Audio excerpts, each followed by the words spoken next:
contenido teórico de la materia, así nos tomamos el tiempo necesario para desarrollar con detalle el contenido de derecho societario, y vamos a tener el viernes una clase práctica, que puede ser clase o puede ser que nosotros le subamos un trabajo práctico y ustedes lo tengan que elaborar con la ayuda de los docentes, con la orientación nuestra, y entregar, ¿sí? Bueno, después de todo un año de dar clases virtuales y esperando que la posibilidad de que nos podamos ver de nuevo presencialmente o tomarles examen o tener alguna instancia de evaluación, finalmente vemos que esta situación de pandemia. A ver, yo les voy a pedir, por favor, a todos que por el momento silencien ahí escucho una música de fondo, Daniel, ¿puede ser? Entonces Lo silencien estoy los desactivando. micrófonos. Ahí está. Sí, ya Bueno, los desactivo el audio. ahí está. Entonces después, si quieren hablar, por supuesto, al final o en algún momento les vamos habilitando los micrófonos, pero si están todos habilitados, muchas veces se corta mi voz y no se entiende lo que se va hablando, ¿sí? Entonces, si pueden habilitar las cámaras para que veamos sus caras y nos vayamos conociendo, porque quizás muchos los conocemos, a otros todavía no, pero bueno, por lo menos es bueno vernos aunque sea en forma virtual, ¿eh? Bueno, ¿cómo están? Bienvenidos a todos. Hola, profe. ¿Cómo están? Tengo Bueno, muy una pregunta, bienvenidos. bien. Bien, Tengo una bien. pregunta. ¿Tenemos teoría de economía 3 los viernes de 2 a 4 desde Bueno, el mismo entonces ya año? vamos a ver cómo, ya vamos a atender lo que sí no se va a mover. Este es el horario que nosotros teníamos para que ustedes cursen la materia. Este era el horario normalmente de nuestra materia y nos han pedido que no nos movamos de este horario para que no choque justamente con el dictado de otras materias. Así que si hay alguna cuestión puntual el viernes a la tarde, ya veremos cómo lo acomodamos, ¿sí? Queremos saber primero cuántos de ustedes están cursando economía, o sea, cuántos son los que están en esa situación. Lo primero que vamos a hacer hoy es hablar del régimen de regularidad y de un régimen de promoción que hemos pensado para que, bueno, los que sigan de cerca la materia y elaboren los prácticos tengan al final una instancia de evaluación y puedan aprobar la materia, aunque sea por este medio en forma virtual. Eso no significa que va a ser fácil, no crean que va a ser sencillo, van a tener que estudiar bastante para poder promocionar, porque para nosotros la dificultad que tiene evaluarlos de forma virtual es que muchas veces el contacto que podemos tener por Zoom no suple lo que es un examen presencial. Ustedes saben que nosotros veníamos tomando nuestros exámenes de manera oral, y eso a nosotros nos daba mucha tranquilidad en el sentido de que sabíamos, bueno, que el contenido de la materia, por lo menos el básico, estaba aprendido.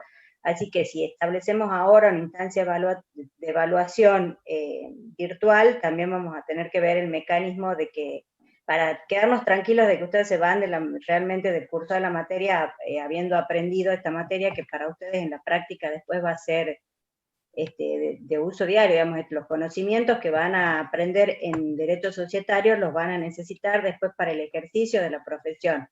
Entonces, es una materia que requiere su atención, que requiere su estudio especial, porque lo van a necesitar, ¿sí?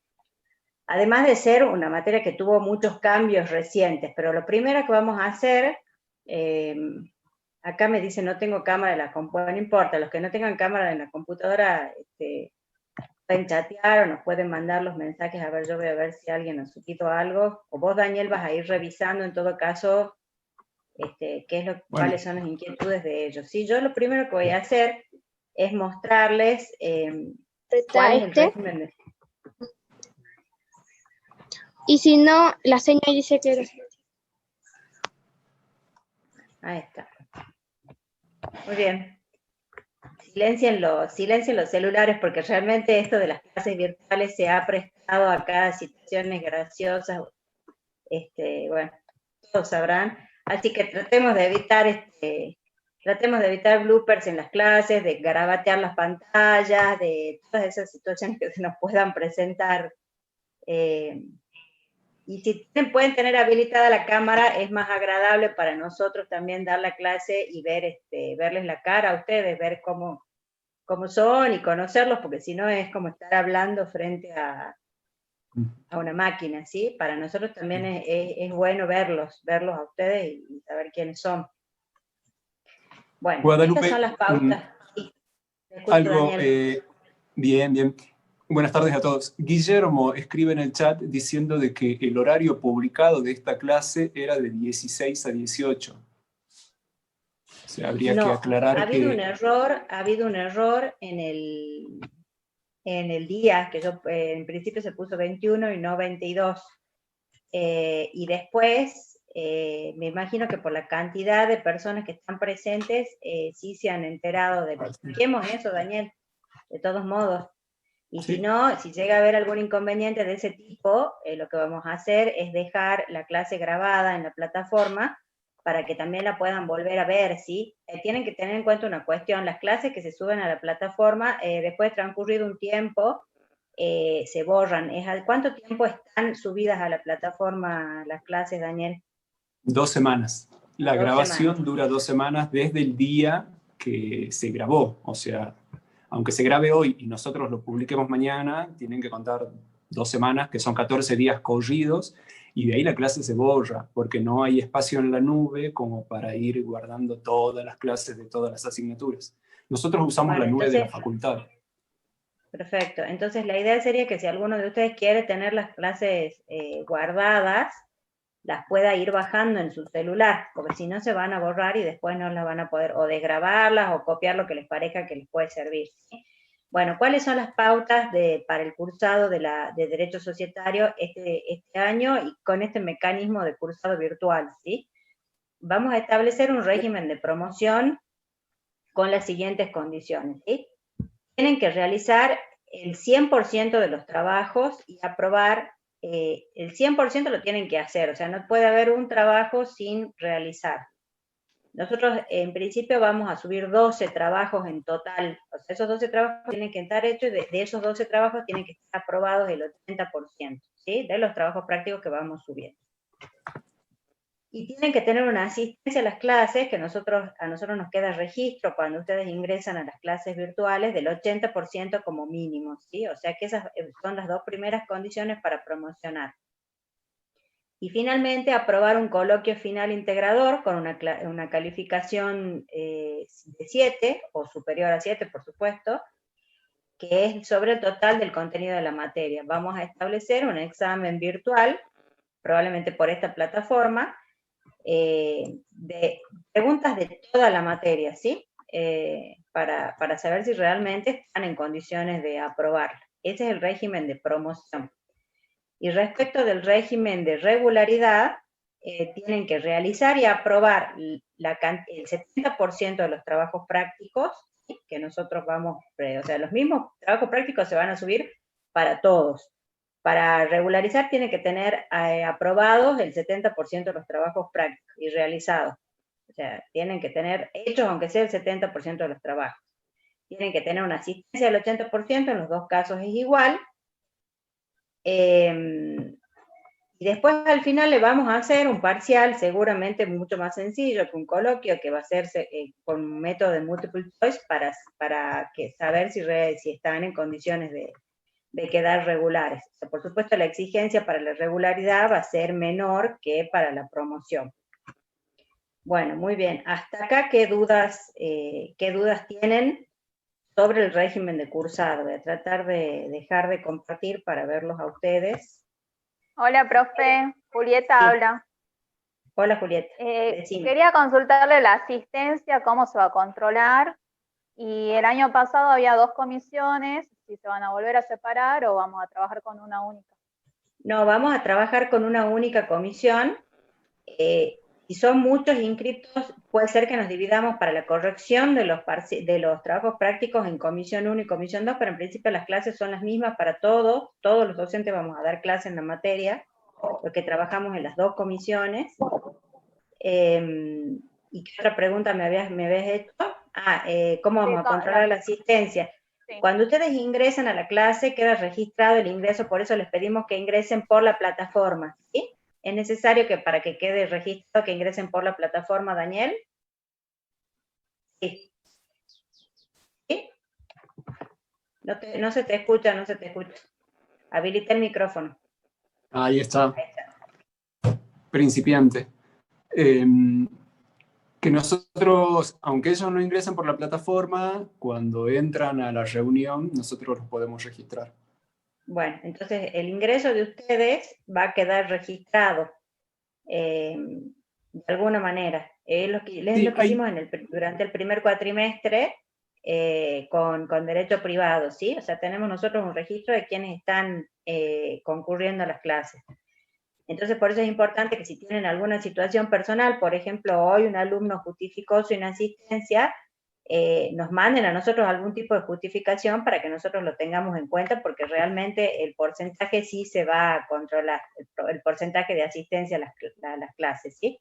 Acá me dice Daniel que sí se puede controlar aunque ingresen por otro medio que no sea por la plataforma, así que no hay problema. Nosotros igual los registramos a ustedes cuando ingresan. Tenemos un listado de los que están en este momento presentes durante la clase, ¿sí? Así que Guadalupe, te interrumpo 2 segunditos. Buenas tardes, chicos. Los que sí le pido que cuando ingresen a la plataforma siempre registren su nombre y su apellido completo, ¿sí? No hace falta libreta, pero por lo menos su nombre y su apellido. Puede darse a veces la situación de que se conectan con algún dispositivo de algún hermano o algún pariente, así que para que nosotros lo registremos bien, que quede nombre y apellido clarito, por favor. Bueno, ¿tienen alguna duda con el régimen de cursado o avanzamos con la clase de hoy? Profesora. Acá me vuelven a decir lo de economía, que el viernes choca con economía. Bueno, ese tema lo vamos a tratar de solucionar para la semana que viene, ¿sí? De todos modos, no es que todos los viernes van a tener clases, puede ser que se suba un práctico y lo tengan que resolver. Así que no es tan importante la clase el viernes porque es más que nada, si llega a haber clase de práctica es para orientarlos sobre la elaboración del trabajo, no es más que eso. Así que lo que ustedes tienen que estar seguros es de poder estar los martes y jueves en este horario en la clase, ¿sí? En la clase teórica. Acá me pregunta Ana Paula si el coloquio final es oral o escrito. Bueno, es oral. Nosotros necesitamos tener un examen, alguna instancia evaluatoria con ustedes que sea mano a mano, o sea, hacerles preguntas y ver cómo responden. Y por supuesto vamos a contemplar si miran, es muy difícil por Zoom saber si están consultando otro material, si alguien les puede estar dictando, es decir, nosotros apelamos a su responsabilidad y además nos vamos a dar cuenta, porque no es lo mismo que nos estén mirando cuando nos responden, que estén mirando para abajo, para el costado y demás, y además van a hacer preguntas de razonamiento, ¿sí? O sea que por más que tengan el material al frente, si no entendieron la materia, no lo van a poder contestar, van a hacer preguntas básicamente de razonamiento. De esa manera nosotros vamos a estar tranquilos de que realmente saben el contenido de la materia, independientemente de que la evaluación sea por Zoom. Si son muchos los que están en condiciones de promocionar, probablemente vamos a tener que fijar varios días, porque va a ser individual la evaluación. Entonces, nos tomaremos 20 minutos por alumno y podemos estar bastante tiempo, o sea que eso hay que organizarlo con tiempo para que la facultad nos dé el espacio para poder evaluarlo, ¿sí? Así que a los que les interese promocionar la materia, traten desde ya de conseguir el material, ir leyendo, preparar lo que se da, bajar lo que se da en clase, es decir, van a tener que seguir la materia si quieren promocionar. Bueno, muy bien, acá me pregunta... alguien me pregunta si se puede promocionar en forma condicional. Bueno, muy bien. Una alumna me mandó un mail preguntándome sobre la posibilidad de cursar condicional. Yo no tengo inconvenientes, pero sí sé que tiene que estar aprobada la materia correlativa antes de la evaluación. Si no, ustedes no tienen aprobada la correlativa antes de la instancia evaluatoria, antes de que lleguemos al coloquio, no les puedo poner la promoción. Entonces tengan en cuenta eso, porque ya nos pasó años anteriores de alumnos que tenían las condiciones para promocionar y no se les pudo cargar, no se les pudo dar la promoción porque no tenían la materia correlativa que necesitaban para poder aprobar. Entonces, los puede aceptar condicionales con esta particular, con este requisito, que ustedes sepan que tienen que tener aprobada la materia correlativa antes de la última instancia evaluatoria. que puede ser el coloquio o puede ser el examen final, si es que alguno queda regular y quiere ir a rendir la materia, ¿sí? Bueno. Profe, ahora ¿cuál veamos sería la correlativa? Es Disculpe la derecho pregunta. administrativo. Derecho. La materia anterior que ustedes tienen que tener aprobada es derecho administrativo. Según el plan de estudio que ustedes tienen que consultar eso, si son plan 2003 o 2019, pero para el plan 2019 sería derecho administrativo aprobado. Derecho público sería, como lo tienen ustedes, derecho público, sí. Tienen, y si son del plan viejo, derecho privado 2, ¿sí? Bueno, ¿alguien preguntó algo más ahí? El material de estudio. Bueno, la ley de sociedades, que es el tronco de la materia, porque después vemos otras leyes y vemos otro material, pero básicamente vamos a estudiar lo que dice la ley 19.550, que tiene los principios generales del derecho societario, tuvo una reforma muy importante junto con la reforma del Código Civil y Comercial en el año 2015.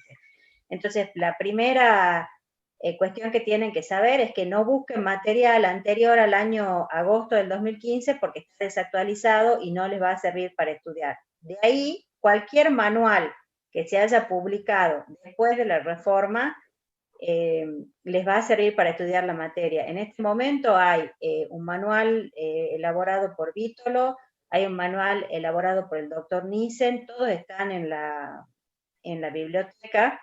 De todos modos, es probable que le vayamos subiendo, la cátedra le vaya subiendo material a ustedes sobre las cuestiones que, por ejemplo, ahora va a quedar en la plataforma.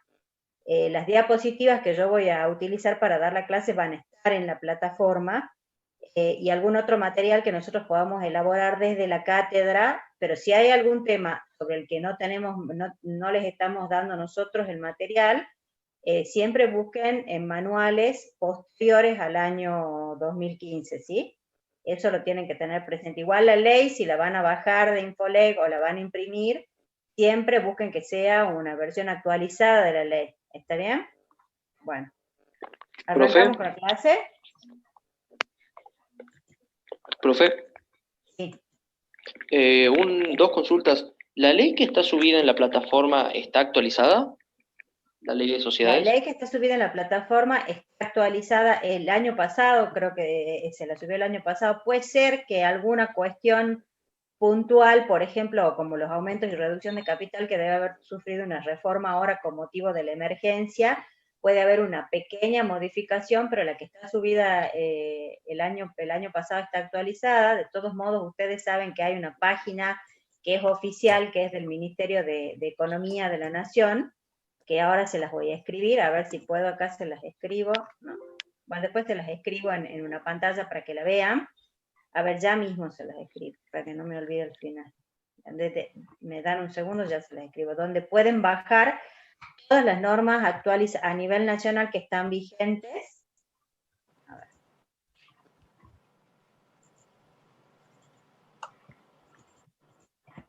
Acá, si me permite.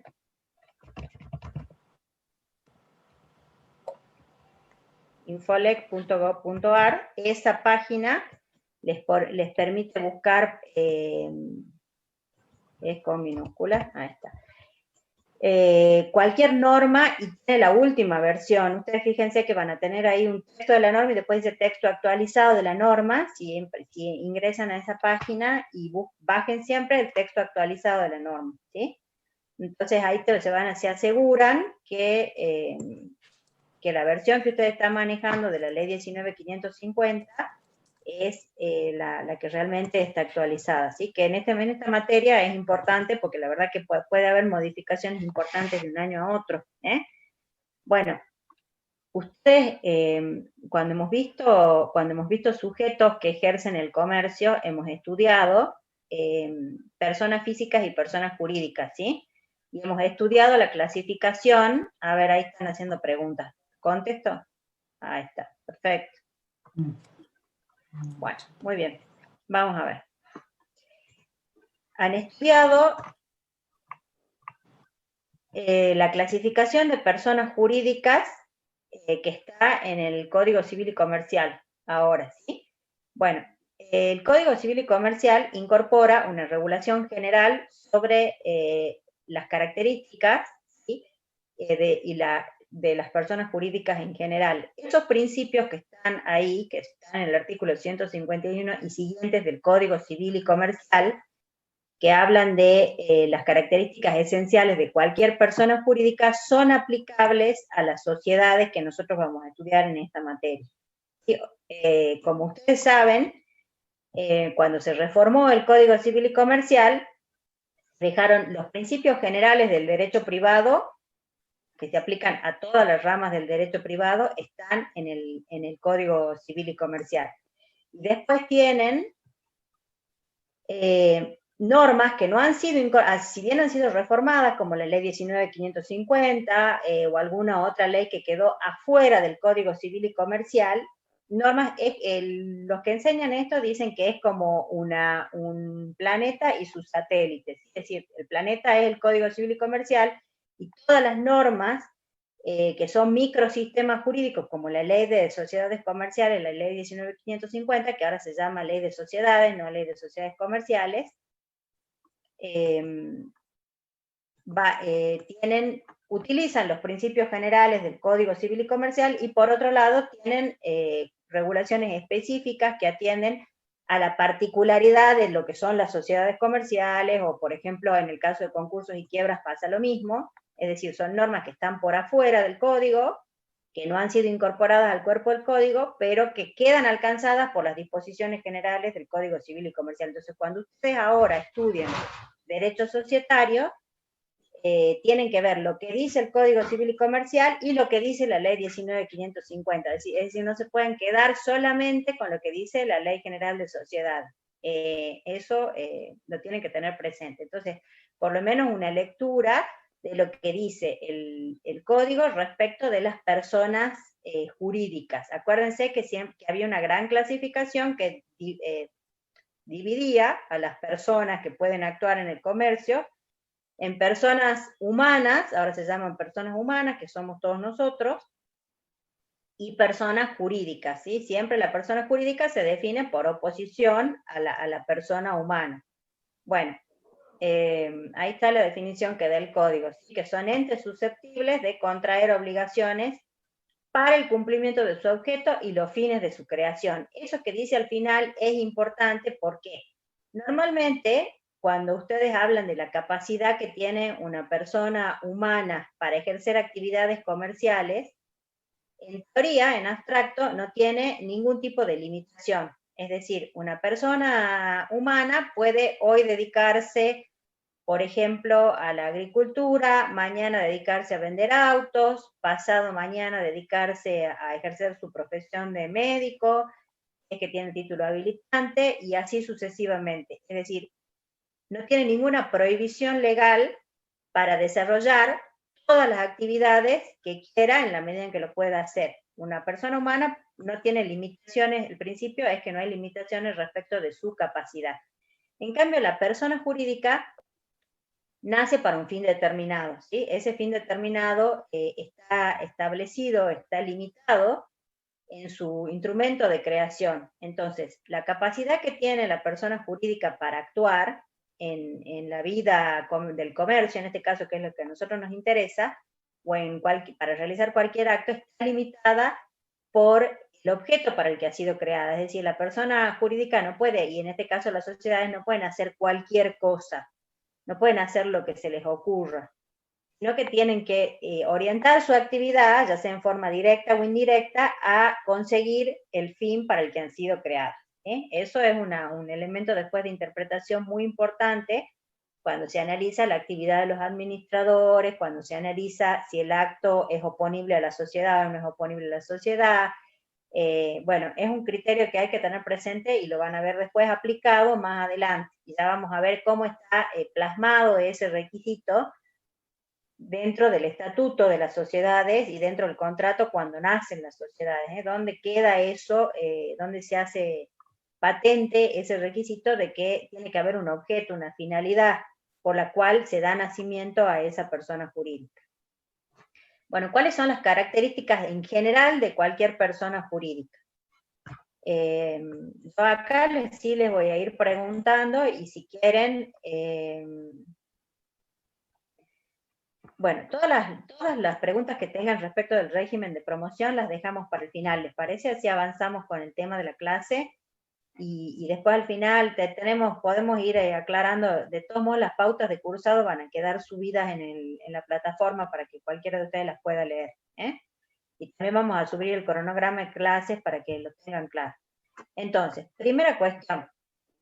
Las personas jurídicas y las sociedades de la ley 19.550, también las sociedades por acciones simplificadas que están en la 27.349, que son unas sociedades que vamos a estudiar este año, porque han cobrado mucha importancia en la práctica, tienen una personalidad diferenciada. ¿Qué significa personalidad diferenciada? ¿Diferenciada de qué es la personalidad? A ver si alguien se anima a decirme qué entienden por personalidad diferenciada. De las personas humanas que la crean. Bien, perfecto. Eso lo entiende todo el mundo, es decir, es un sujeto de imputación diferenciado. O sea, es sujeto que puede adquirir obligaciones, puede contraer obligaciones y adquirir derechos. Es decir, el titular de esos derechos y de esas obligaciones que se van generando con su actividad es la persona jurídica, no las personas físicas que le dan nacimiento, que pueden ser físicas o jurídicas. Es un sujeto distinto a los miembros que la componen, que le dan nacimiento y que la componen. Eso implica que si a mí me debe una sociedad determinada, yo en principio no puedo ir directamente contra los socios que están atrás de la actuación de esa sociedad. Tengo que ir primero contra la persona jurídica, ¿sí? Es ella la titular de los derechos y obligaciones, no los sujetos que están actuando adentro de esa persona jurídica, que son sus socios o quienes le hayan dado nacimiento. En el caso de una fundación, por ejemplo, el fundador, y así sucesivamente. O sea, no interesa la persona física que está detrás de la actuación de esa sociedad. Nosotros en principio estamos actuando con una persona distinta a los miembros que la componen, ¿sí? Muy bien. Ahora, a ver el chat de los socios, muy bien. Entonces, ¿cuándo comienza la existencia de esa persona jurídica para el Código Civil y Comercial? Dice el Código desde su constitución. Muy bien. ¿Qué entienden ustedes por constitución de una persona jurídica en el caso de una sociedad? A ver si alguien sabe cómo nace una sociedad. ¿Cuál es la forma por la cual se da nacimiento a una sociedad de la ley 19.550? A ver. ¿Desde que se la registra? Bueno, cuando está inscrito en el registro público. Bueno, eso hace bastante tiempo estaba discutido, y hoy en día es una cuestión que está zanjada, en el sentido de que la persona nace, normalmente antes de la reforma de la ley 19.550, la única manera de dar nacimiento a una sociedad de la ley 19.550 era un contrato. Tendría que haber dos, porque tenía que haber necesariamente dos o más socios. Hoy en día, al estar incorporada, ahí alguien puso desde la firma el contrato, eso está muy bien. Lo que pasa es que hoy en día tenemos otro supuesto que no es el contrato, y es cuando hay, como saben que existe, o no sé si saben que ya se incorporó la figura de la sociedad unipersonal, es decir, que una sola persona puede dar nacimiento a otra persona, es decir, una sola persona física puede dar nacimiento a una persona jurídica, dar nacimiento a una sociedad. ¿Cómo lo hace? Como es una sola, es imposible que sea un contrato. ¿Están de acuerdo en eso? O sea, una sola persona no puede contratar consigo misma. Entonces, por un acto unilateral de voluntad, que en este caso se exige escritura, en la ley 19.550 se exige escritura pública, un sujeto da nacimiento a otro. Entonces, ya sea por contrato o sea por acto unilateral, el momento en que se da nacimiento a la sociedad es cuando se emite la voluntad, o sea, cuando se firma el contrato, o cuando se firma o cuando se suscribe el acto jurídico unilateral que le da nacimiento a esa sociedad. A partir de ahí, esa sociedad tiene personalidad.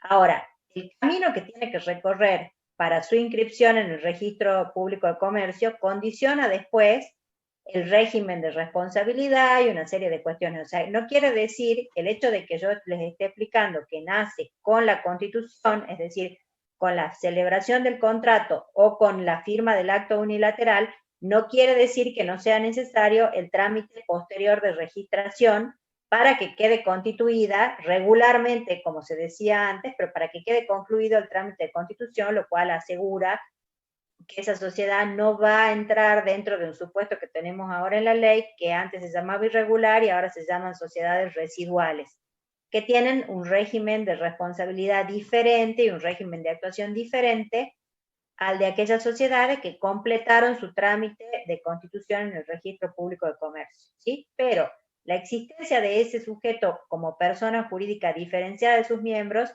es desde el momento de la celebración del contrato o desde el momento de la emisión de la voluntad por acto unilateral. ¿Hasta acá entienden lo que les acabo de explicar? Sí, profe.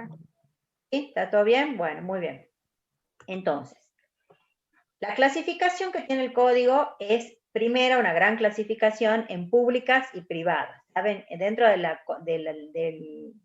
género de públicas, de personas jurídicas de naturaleza pública, que son aquellas que tienen por finalidad algún fin de bien común, ¿sí? Un fin público. Tenemos el Estado Nacional, el Estado Provincial, el Estado Municipal, las entidades autárquicas que dependen de alguno de los tres estamentos, del Estado Nacional, del Provincial o del Municipal.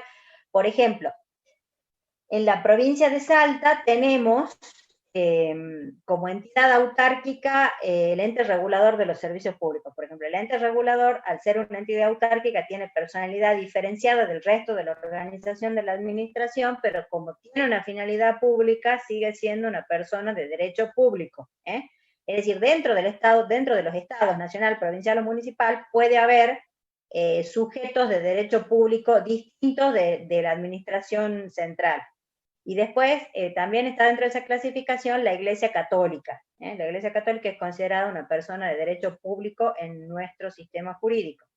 Y después tenemos, como personas jurídicas de derecho privado enumeradas en el Código Civil y Comercial, tenemos las sociedades, que es las que nos toca estudiar a nosotros ahora, las asociaciones civiles, las simples asociaciones, las fundaciones, las otras iglesias que no son la Iglesia Católica, las otras confesiones religiosas, las mutuales, las cooperativas, el consorcio de propiedad horizontal y toda otra entidad a la que la ley le otorgue personalidad jurídica. O sea, esa es una enumeración abierta. Es decir, que si alguna norma el día de mañana decide que, por ejemplo, el club del barrio, normalmente los clubes son asociaciones, pero se me ocurre, ¿qué puede ser? Que el contrato de colaboración empresaria o la unión transitoria, que hoy en día no tiene personalidad jurídica, o sea, no es un sujeto diferenciado, el día de mañana una norma dice que las uniones transitorias son personas jurídicas, bueno, pues esa unión transitoria entrará dentro de esa enumeración. O sea, eso lo dispone el legislador, en definitiva. Es una enumeración abierta, se puede incorporar otros supuestos que no estén ahí enumerados.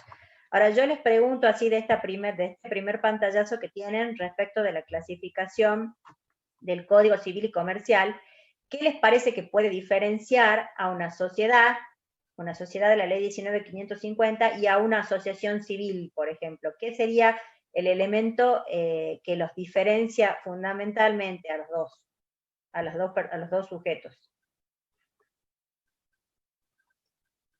A ver, ¿quién contesta ahí? Los fines de lucro, profe. Bien, perfecto. La finalidad, exactamente. La asociación civil, si bien es un sujeto de derecho privado, es decir, se persigue un interés de un grupo de personas, pero el interés que se persigue no es el lucro, es otro tipo de interés. Pueden ser, por ejemplo, intereses de ese grupo social, puede ser un club, puede ser un club de barrio, ¿qué más puede ser? Denme otros supuestos de asociaciones civiles. Bueno, todos los clubes deportivos, que es bastante discutible si hoy en día persiguen o no persiguen fines de lucro, en general están formados como asociaciones civiles. Eso no significa que ahora no se permita que se constituyan como sociedades comerciales, ¿no? Porque sí está permitido. Pero en general los viejos clubes de fútbol, de los que todos los varones son hinchas, entiendo que están constituidos como asociaciones civiles, ¿sí? Bueno, muy bien.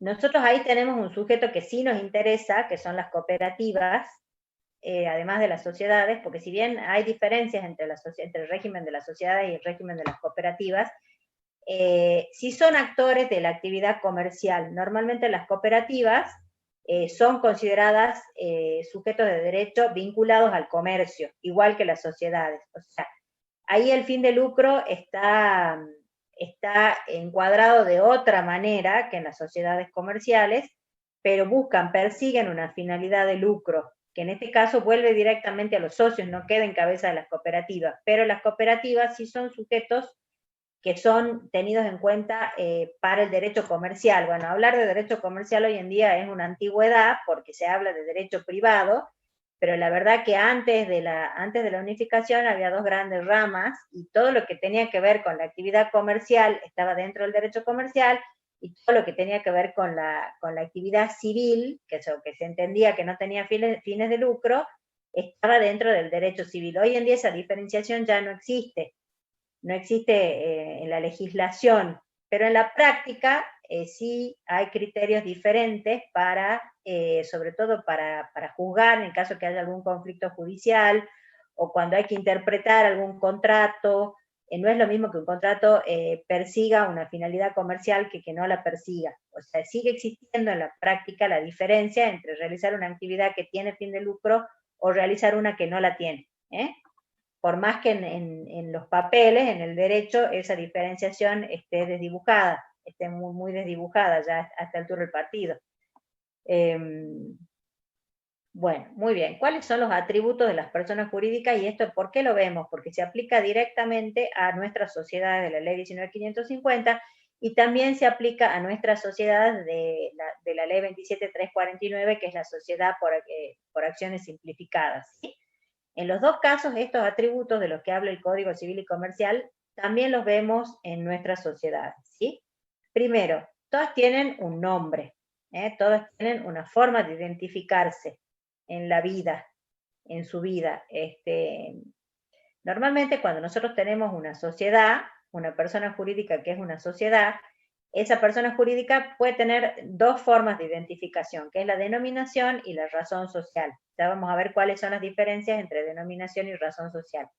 Y a esa denominación, que es la identificación del sujeto, sigue una sigla. La sigla lo que identifica es el tipo bajo el cual se ha constituido esa sociedad.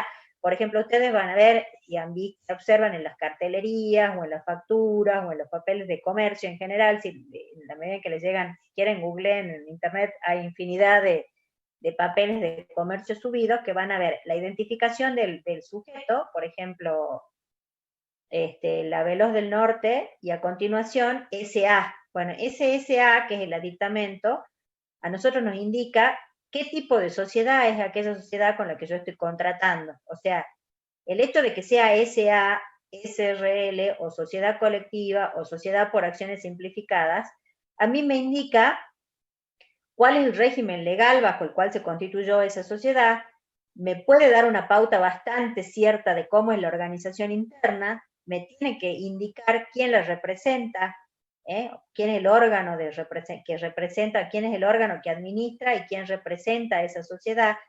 Una cosa que es muy importante es cuál es el régimen de responsabilidad de sus socios. No es lo mismo que yo contrate con una SRL que contrate con una sociedad colectiva. El régimen de responsabilidad del socio en un caso y en otro es totalmente distinto, ¿sí? Entonces, el nombre a mí me indica quién es el sujeto y también cuál es el tipo societario bajo el cual esa persona jurídica está constituida. Eso ustedes, después de esta materia, lo tienen que poder identificar. Tienen que saber que si están contratando con una sociedad de responsabilidad limitada, los socios limitan su responsabilidad al aporte. Entonces, que ustedes van a tener como respaldo en caso de que esa sociedad les deba solamente, en principio van a tener solamente como respaldo el patrimonio de la SRL y no van a poder ir contra el patrimonio de los socios. En cambio, si ustedes están contratando con una sociedad colectiva, hay una responsabilidad subsidiaria de los socios y van a poder ir, si bien no en forma directa, pero tienen el respaldo, la garantía del patrimonio de los socios en caso de que la sociedad no tenga bienes para responder. Entonces, ese aditamento en la denominación de las sociedades es muy importante.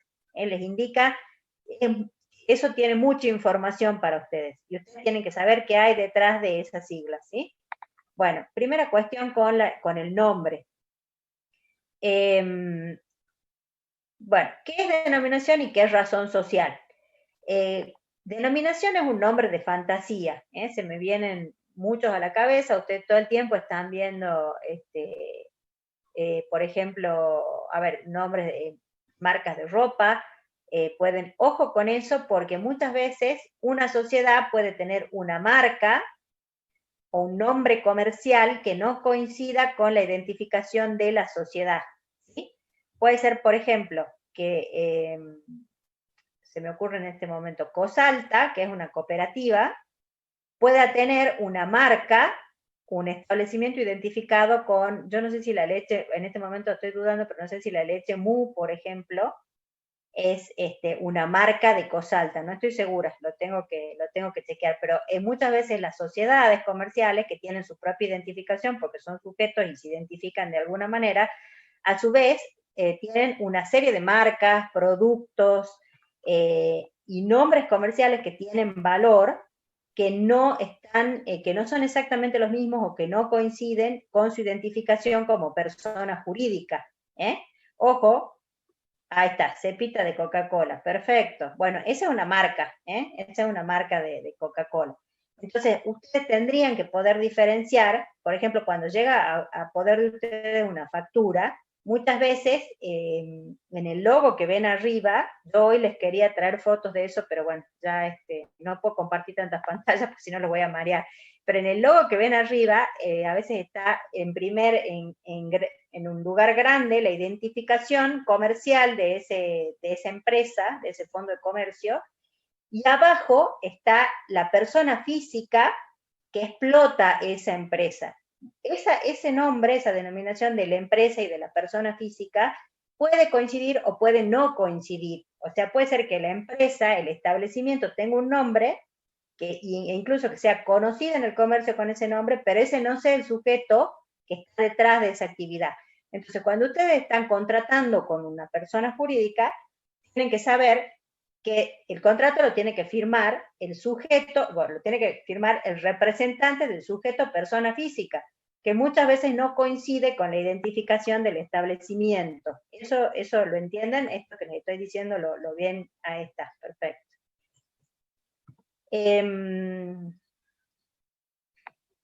Hay otro chat ahí. Bueno, perfecto. La Serenísima sería de Mastelone. Perfecto, perfecto ese ejemplo. Es decir, ustedes la conocen generalmente como la Serenísima, pero la Serenísima no necesariamente es un sujeto persona física, persona jurídica, sino que puede ser el nombre de la explotación comercial, pero detrás de eso haber una persona jurídico-física, cualquiera de las dos, jurídica o humana, perdón, que sea el sujeto realmente responsable frente a los terceros por las obligaciones que asume, por esa explotación comercial. Bueno, entonces la diferencia entre denominación y razón social es que en la razón social se incluye un nombre de una persona, de uno de los socios, el nombre de uno de los socios. El hecho de que tenga incluido el nombre de alguno de los socios no es suficiente para que yo esté frente a una razón social, sino que además ese socio que está incluido en esa denominación tiene que ser un socio con responsabilidad ilimitada, o sea, que responde en forma ilimitada. Cuando yo tengo una identificación de una persona jurídica que incluye el nombre de una persona humana, que es el nombre de un socio, y a su vez ese socio tiene responsabilidad ilimitada, ahí estoy frente a una razón social. Si no es así, si ese socio no es socio o aún siendo socio no tiene responsabilidad ilimitada, estoy frente igualmente a una denominación. De todos modos, para poder utilizar el nombre de una persona humana en la denominación de una persona jurídica, yo necesito, aun cuando no sea socio, o si es socio, necesito la autorización de ese sujeto para utilizar su nombre en la denominación. Eso lo dice el Código Civil y Comercial ahora. ¿Me siguen hasta ahí? ¿Tienen alguna duda? ¿Quieren que aclare algún concepto? Después vamos a ver de dónde surge, dónde está plasmado ese nombre, dónde queda registrado, qué trámites hay que seguir para registrar un nombre, porque ustedes saben que una de las características del nombre, yo ahí les puse, tiene que ser veraz, o sea, cuando yo digo que hay una exigencia de veracidad, significa que no tiene que prestarse a confusión, que no me tiene que inducir a engaños, demás. O sea, yo tengo que saber que estoy contratando con esa persona y no con otra. Entonces no se puede utilizar un nombre que le pueda generar a los terceros que contratan una expectativa que no es real. Es decir, yo no podría ahora, en este momento, empezar a realizar una explotación comercial con la denominación Coca-Cola, por ejemplo. Porque aun cuando no es exactamente igual a Coca-Cola, el producto que yo estoy ofreciendo no es el mismo. Entonces yo tengo el nombre tiene que identificar a la persona y no generar confusión respecto de la persona, ni del producto que yo proveo, ni del servicio que yo proveo. O sea, tiene que ser veraz en ese sentido. Tengo que saber con quién estoy contratando. Después tiene que ser novedoso, es decir, no puedo en principio utilizar un nombre que ya esté usando otros sujetos que actúan en el comercio, y eso es la actitud. Novedoso quiere decir que no se repita, tiene que ser distintivo, tiene que tener una actitud, o sea, me tiene que distinguir a mí de otras personas. Ese control de todos esos requisitos lo realiza el órgano registral antes de inscribir el contrato societario. Es decir, hay lo que se llama un control de homonimia. Y también hay un procedimiento que se llama reserva de nombre, que yo hago en el registro antes de inscribir el contrato para estar tranquilo de que ese nombre que yo elegí para mi sociedad, que yo quiero constituir, no lo usa ya otra persona antes que yo. Ahora, la homonimia, lo que se controla es que no genere confusión. No significa que no haya dos personas jurídicas que puedan tener nombres parecidos, pero si esas dos personas jurídicas tienen nombres parecidos y además se dedican a la misma actividad, supongamos dos hoteleros que tengan nombres parecidos, bueno, el registro se los va a objetar, porque en ese caso no tienen, ese nombre que ustedes están eligiendo no tiene aptitud distintiva. No se sabe si son ustedes o son otros. Esa es la idea, ese es el control que se hace en el registro. Mañana van a tener una clase con la escribana Pomares que les va a explicar cómo es el trámite de registración de una sociedad ahora en la provincia de Salta, porque eso también ha sufrido una reforma bastante importante en este último tiempo, ¿sí? Así que bueno, eso es respecto del nombre. Bueno, respecto al domicilio y la sede social, acá hay un tema muy importante, después lo vamos a profundizar, pero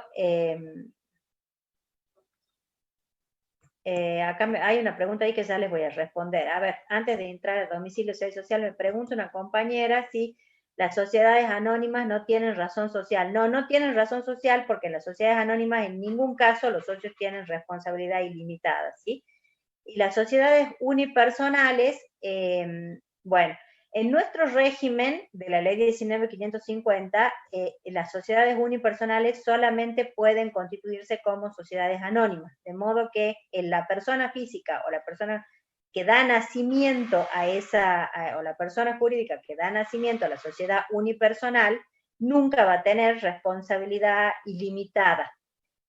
Ustedes piensan en lo siguiente, ese mecanismo de la sociedad unipersonal permite en la práctica que un sujeto separe parte de su patrimonio para destinarlo a la constitución de otro sujeto distinto a él con su sola voluntad. Bueno, eso no tendría sentido si este sujeto tiene responsabilidad ilimitada. Lo que hace es destinar parte de su patrimonio a dar nacimiento a otra persona jurídica y limita su responsabilidad al aporte de capital que realiza, con lo cual su responsabilidad personal queda limitada en nuestro régimen, tanto sea sociedades de la sociedad unipersonal de la ley 19.550 como la sociedad por acciones simplificadas, que ahora también puede ser unipersonal. nosotros tenemos en nuestro régimen legal actual 2 supuestos de sociedades unipersonales. El de la ley 19.550, que se tiene que constituir únicamente como sociedad anónima, y el de la ley 27.349, que son las sociedades por acciones simples, pueden ser unipersonales. Bueno, no sé si los he mareado o no, pero díganme, a ver, si quieren hacer preguntas. De todos modos, les doy les llevo la tranquilidad que estos temas no es que los estemos agotando ahora. Yo lo que estoy haciendo ahora es darle un pantallazo general sobre cuáles son las características de las personas jurídicas que se aplican a las sociedades de la ley 19.550, pero después vamos a profundizar sobre cada uno de estos temas, ¿sí? Domicilio, patrimonio, capital, objeto, son temas que después se analizan con mayor detenimiento, así que no se preocupen si hoy no entienden todo lo que, de todos modos, hagan las preguntas que quieran, no hay problema, ¿sí? Muy bien. Respecto del domicilio y la sede social, a ver, hay una pregunta ahí.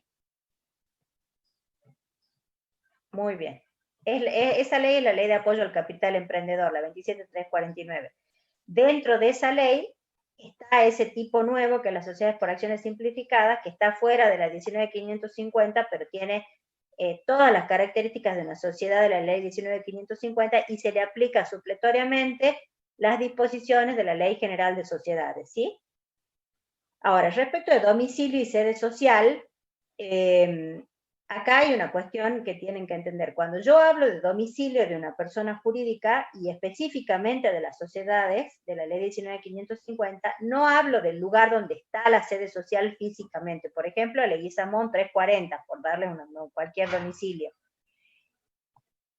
Sino que estoy hablando de la jurisdicción en la que trabaja esa sociedad. Por ejemplo, si la sociedad se constituyó en Salta, el domicilio de esa sociedad es la provincia de Salta. Si la sociedad se constituyó en Buenos Aires, el domicilio de esa sociedad, o en Capital Federal, el domicilio de esa sociedad es Capital Federal. Y ese domicilio hace referencia solamente a la jurisdicción. Entonces, cuando ustedes dan nacimiento a una sociedad, solamente ponen la jurisdicción donde se constituye la sociedad. Eso es muy importante en la práctica, porque si ustedes modifican el domicilio de la sociedad, la jurisdicción, están modificando el contrato. Y el procedimiento de modificación de un contrato de sociedades es todo un trámite que tienen que hacer en el registro cada vez que modifican el contrato. Entonces es muy importante que se consigne solamente la jurisdicción y no el domicilio exacto donde está ubicada la sede social, porque ese domicilio de la sede social puede ir mutando, o sea, se puede ir variando con el tiempo. Y si yo lo pongo en el contrato y después quiero modificar el domicilio, tengo que hacer todo el trámite de modificación del contrato, que es bastante engorroso. Entonces, el lugar donde está la sede social se informa por separado, con una nota al registro.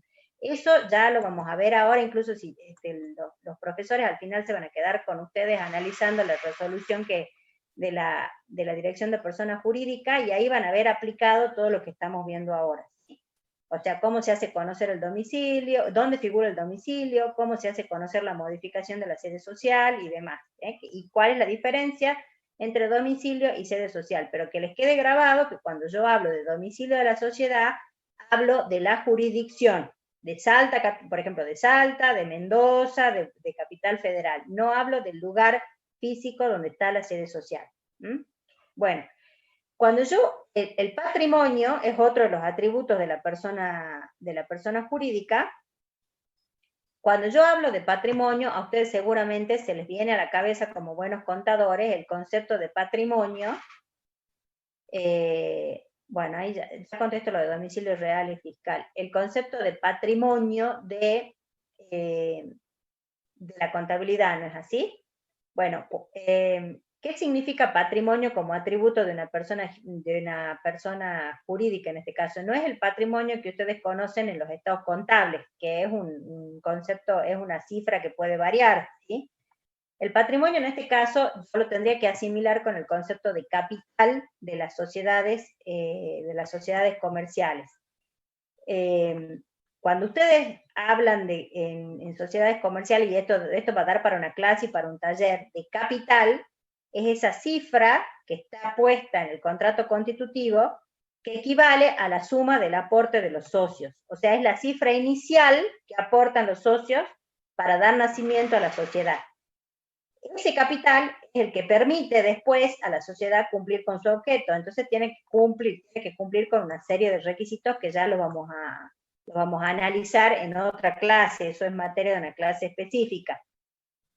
Incluso vamos a analizar todo cómo se vincula el concepto de ajuste de capital que ustedes estudian en contabilidad con el concepto de capital que está en la ley 19.550, porque nosotros queremos que ustedes vinculen lo que van a aprender en esta materia con las otras materias de otras especialidades, de otras áreas de conocimiento que ustedes están estudiando en la carrera.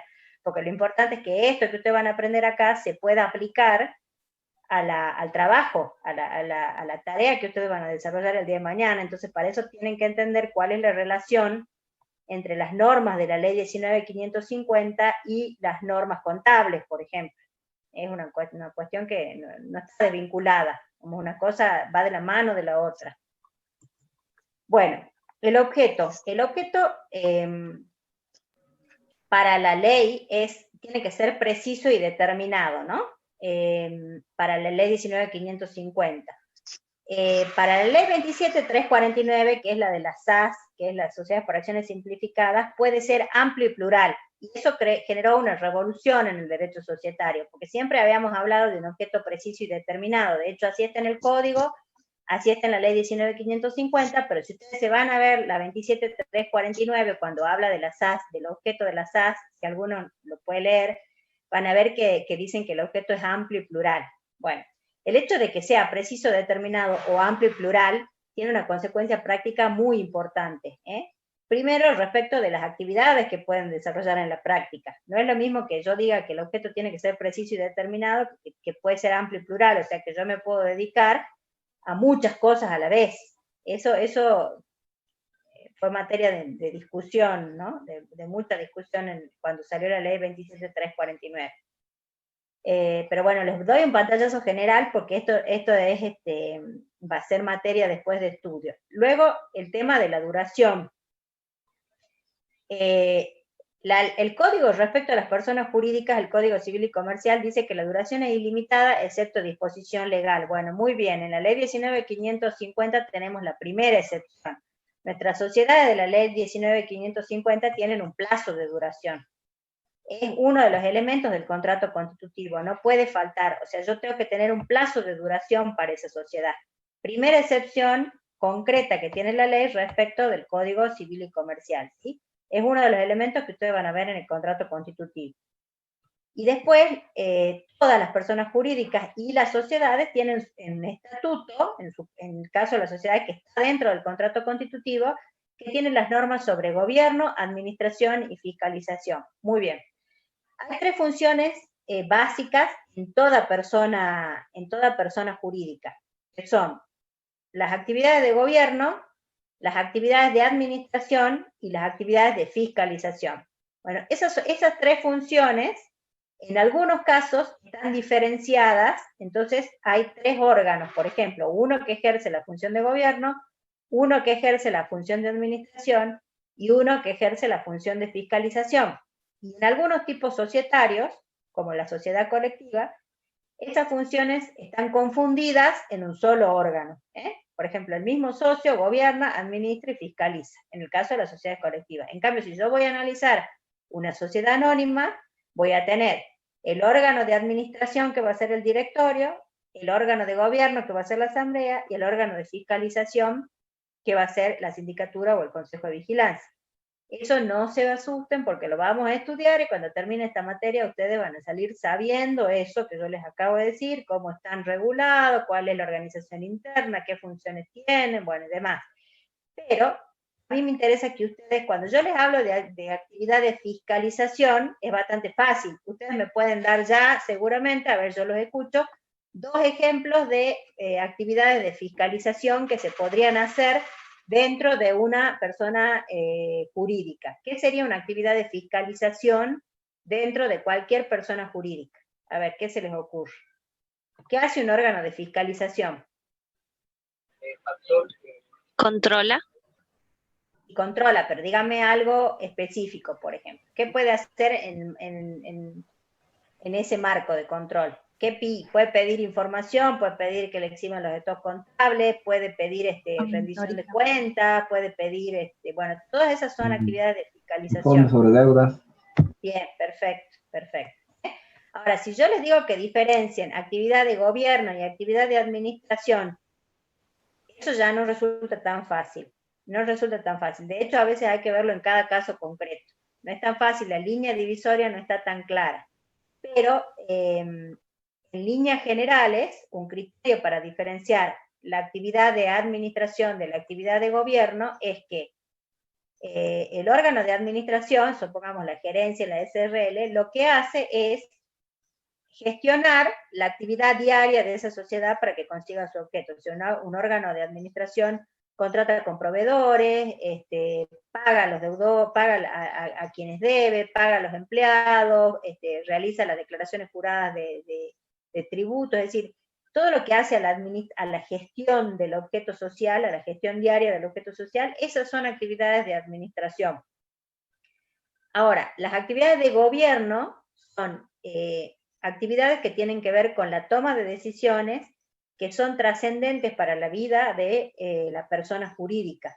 Si yo les doy un ejemplo extremo, es fácil verlo. Si yo les digo, por ejemplo, una sociedad decide modificar su domicilio y ponerlo, supongamos, es de Capital, se construyó en Capital Federal, pero va a modificar su domicilio a la provincia de Salta.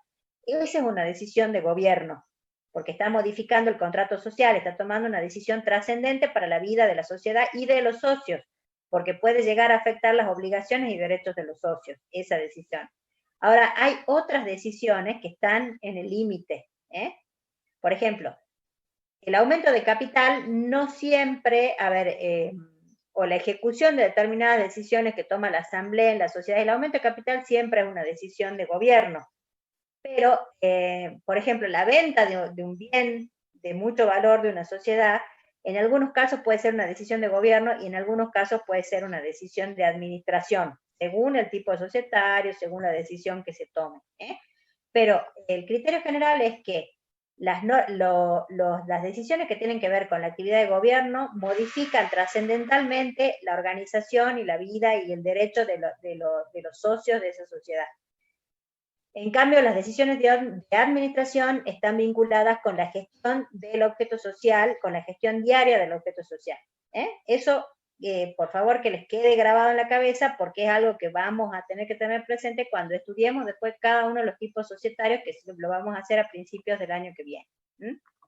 Bueno, con todo lo que hemos visto hasta ahora, la definición de las sociedades comerciales está en el artículo 1 de la ley. Dice, las sociedades ya de nuestra ley 19.550, que acuérdense que es una ley que está por afuera del Código Civil y Comercial, pero que queda alcanzada por los principios generales del Código, dice que habrá sociedad si una o más personas en forma organizada, conforme a uno de los tipos previstos en esta ley, se obligan a realizar aportes para aplicarlos a la producción e intercambio de bienes o servicios, participando de los beneficios y soportando las pérdidas.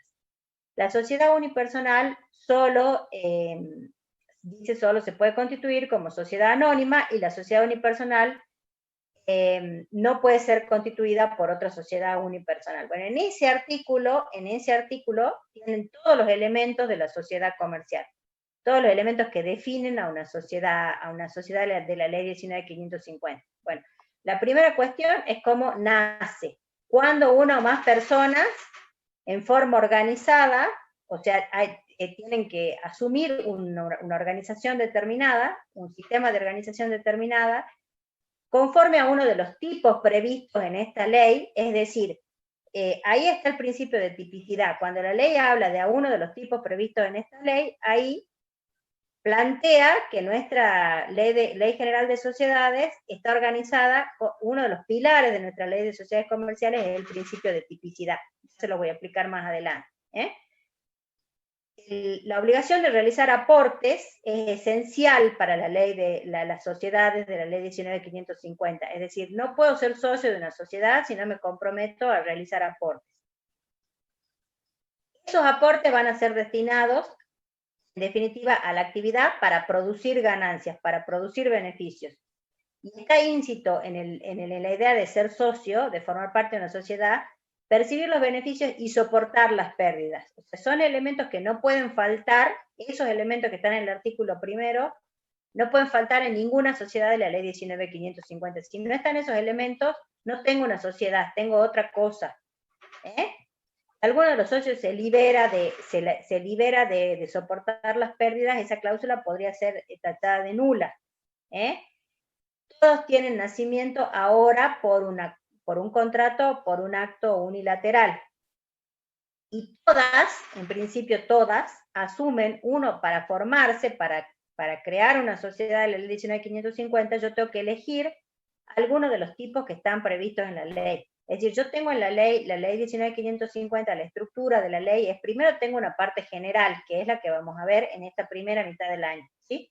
En esa parte general yo tengo principios generales que se aplican a todas las sociedades de la ley 19.550, sean sociedades colectivas, sean sociedades anónimas, sean la que sea, tengo la regulación general para todas las sociedades. Y después tengo la segunda parte de la ley, que son los tipos específicos que la ley prevé. Entonces yo es como que tengo un compendio de opciones dentro de la ley 19.550, y si yo quiero formar una sociedad, tengo que elegir uno de esas posibilidades. No puedo no puedo elegir parte de esta, parte de la otra, no puedo mezclar los tipos. Tengo que decir, bueno, yo me voy a constituir como sociedad de responsabilidad limitada, o como sociedad anónima, o como sociedad colectiva, o sociedad en comandita por acciones, o sociedad en comandita simple, o sociedad de capital industria, que todavía está perdida ahí en la ley, pero subsiste. O me voy a la ley 27.349 y me constituyo como SAS. Pero no puedo decir, bueno, yo de esta tomo esta parte, de aquella tomo la otra, de aquella tomo la otra, y hago una mezcla. La ley no me permite eso, no está permitido en nuestro sistema jurídico, no se puede hacer. Tenemos el principio de tipicidad que aún rige en nuestro sistema, a pesar de que ha sido atenuado bastante a partir de las reformas, ya les vamos a explicar por qué. Las principales reformas que ha sufrido la ley 19.550 en el año 2015 son estas tres. La incorporación de la sociedad unipersonal, que rompe un principio inapelable, incuestionable de las sociedades, que era que nacían de contratos. O sea, a partir de esa incorporación se crea un tipo que es totalmente distinto al que conocíamos. O sea, una sola persona puede dar nacimiento a otra, algo que era impensado en nuestro derecho hasta entonces. Las sociedades de la sección cuarta, que son las sociedades residuales, esa sección cuarta vino a reemplazar lo que eran antes las sociedades de hecho. No sé si alguno que trabaja las ha visto actuar en la práctica, muchas de esas subsisten en la actualidad, que eran aquellas sociedades que no cumplían con su trámite de constitución, o que no tenían un contrato escrito, pero que actuaban en la práctica y se les reconocía personalidad, pero muy limitada, ¿sí? Con un régimen de responsabilidad muy grave para sus socios. Todo eso se ha modificado en la ley. Ahora tenemos esa sección cuarta, donde van a caer todas aquellas sociedades que o no cumplen con los requisitos de tipicidad de la ley, o no cumplieron con su trámite de registración, es decir, las que se conocían antes como sociedades irregulares, que ya vamos a estudiar en una clase, pero ahora con la particularidad de que el régimen de responsabilidad y el régimen legal está mucho más atenuado, no es tan grave, no es sancionatorio como era antes, sino que se les otorga personalidad, se les permite actuar, incluso pueden tener bienes registrables a su nombre, cosa que antes no se podía. Es decir, van a caer a esa sección todas las sociedades que no entran en ninguno de los tipos que están previstos en la segunda parte de la ley 19.550. Y la otra reforma trascendente es los contratos asociativos que ustedes tienen ahora incorporados en el Código Civil y Comercial. Antes estaban en la ley 19.550, que eran las uniones transitorias y los contratos de colaboración. Bueno, esos contratos se los sacó de la ley 19.550 y se los mandó al Código Civil y Comercial, porque de hecho nunca han sido personas jurídicas, nunca han tenido personalidad jurídica, pero como tienen muchas características similares a las sociedades de la ley 19.550, se los había puesto en la ley 19.550. Esa es otra reforma muy importante del año 2015. ¿Sí? Bueno, yo creo que estamos, yo voy a dejar de compartir la pantalla, ahí está. Estamos con el tiempo, no, quiero que vean estos elementos de las sociedades, quiero que ahora trabajen con la resolución de la Dirección de Personas Jurídicas, no para que se la sepan de memoria ahora, después sí se la van a tener que estudiar, pero que identifiquen todos los elementos que yo les acabo de explicar, ¿sí? Domicilio, denominación, objeto social, plazo de duración, que los identifiquen en los modelos que están subidos como anexo a esa resolución de la Inspección de Personas Jurídicas de nuestra provincia, que son modelos que ustedes pueden tomar si en algún momento quieren constituir una sociedad. Y entonces, dentro de esos modelos, yo quiero que ustedes, eso se lo voy a dejar a los profesores, a Daniel y a Nancy, para que los vayan guiando, entonces traten de participar, porque me parece que es bueno que empiecen a familiarizarse con el vocabulario, con los conceptos generales que tienen que manejar para que podamos avanzar en la materia, ¿sí? Bueno, Daniel a ver, ¿alguna pregunta antes de despedirme yo y dejarlos con los profesores? Los escucho.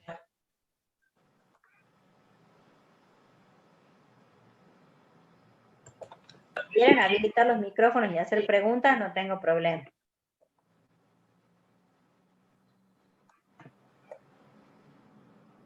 De mañana la clase, me pregunta acá, ¿cómo de mañana? ¿Qué decís, si va a ser a la mañana la clase? ¿Si puede ser a la mañana?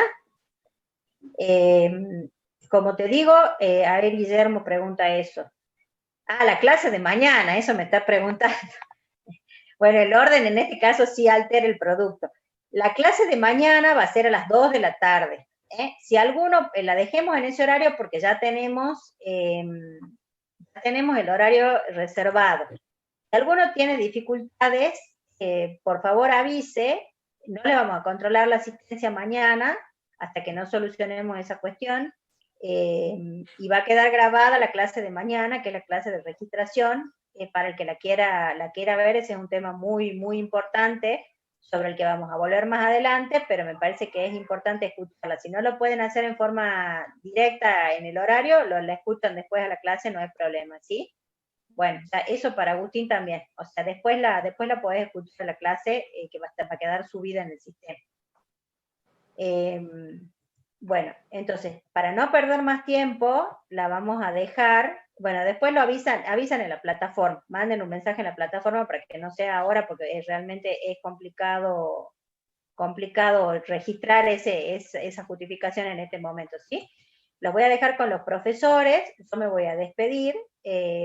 Les pido que ingresen a la plataforma y vean lo que se va subiendo en la plataforma, porque les puede resultar de utilidad, les va a resultar de utilidad para la materia. Y bueno, nos vemos en la próxima clase, ¿sí? Mañana la clase la da la escribana Pomares, pero bueno, estamos en contacto y los dejo con los profesores.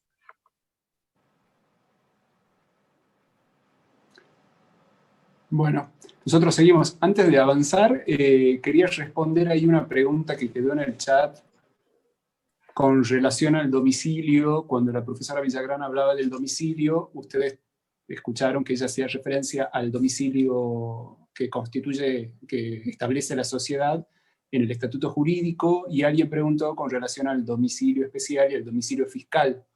Esa distinción de domicilio fiscal o domicilio real tiene que ver con la persona humana. La persona humana es quien constituye su domicilio especial diferente del domicilio real.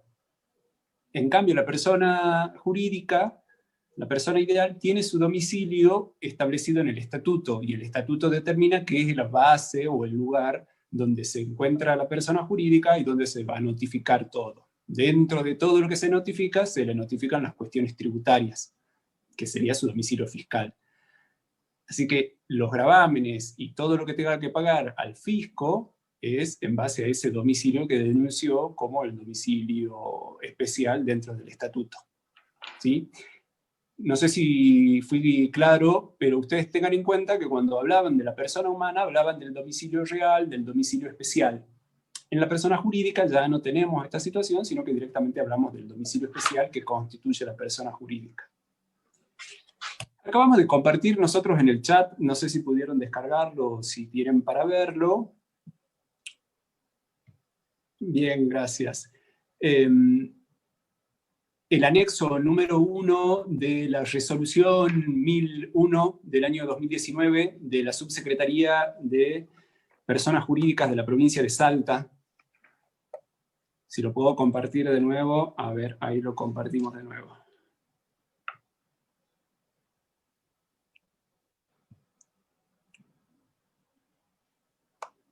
Lo que nosotros queremos ahora es trabajar en base a estos requisitos que explicó la profesora Villagrán.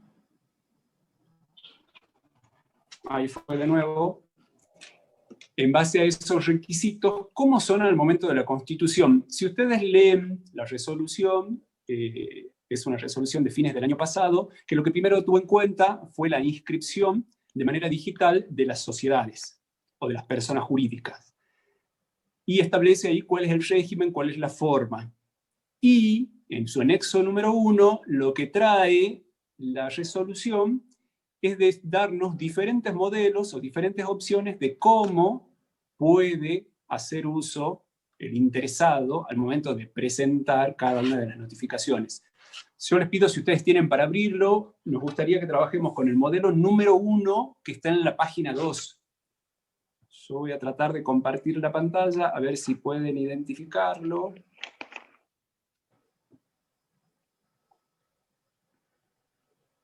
Para quienes no puedan abrirlo.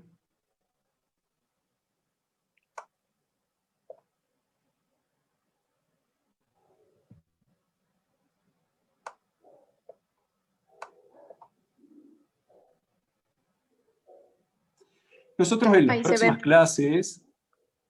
Vamos, ¿se ve bien? Sí. Bien.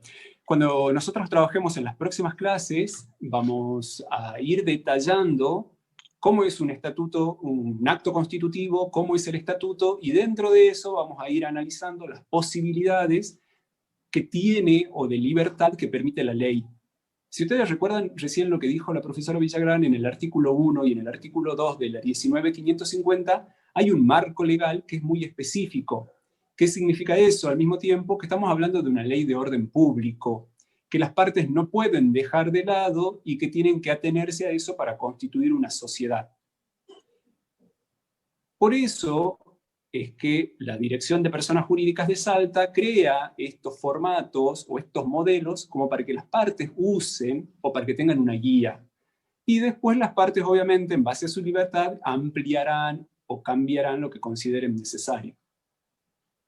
En este ejemplo nosotros tenemos una denominación social y lo que las partes pueden hacer es cambiar la denominación social. Tomo de nuevo lo que dijo Guadalupe como referencia a lo que vienen viendo hasta ahora para que quede claro. Cuando nosotros hablamos de persona jurídica, nos tenemos que remitir al Código Civil y Comercial. El Código Civil y Comercial en el artículo 151, cuando habla de la persona jurídica, se refiere al nombre. Ya no haciendo la distinción entre denominación social y razón social, sino que habla del nombre de la persona jurídica. El nombre de la persona jurídica puede ser modificado igual que el nombre de la persona humana. ¿Sí? Por decisión, en este caso de los socios, y en la persona humana, por decisión de la persona humana, puede modificarse el nombre. La ley lo permite. Y bueno, acá lo que tenemos nosotros es el hecho de la modificación. Pero ¿qué sucede si al interior de la sociedad, porque si ustedes leen, a ver, si leemos, dice mediante acta de resolución, así comienza. Y si ustedes pueden ver otros ejemplos, o después leen otro de los ejemplos que hay, o modelos, van a ver que todas comienzan haciendo referencia a la reunión o a la asamblea, pero siempre hay un acta que se celebra. Entonces esto es lo primero que tienen que tener en cuenta ustedes, que la decisión que tome la sociedad y la decisión que comunique el gerente o el director o el representante de la persona jurídica es una decisión asamblearia.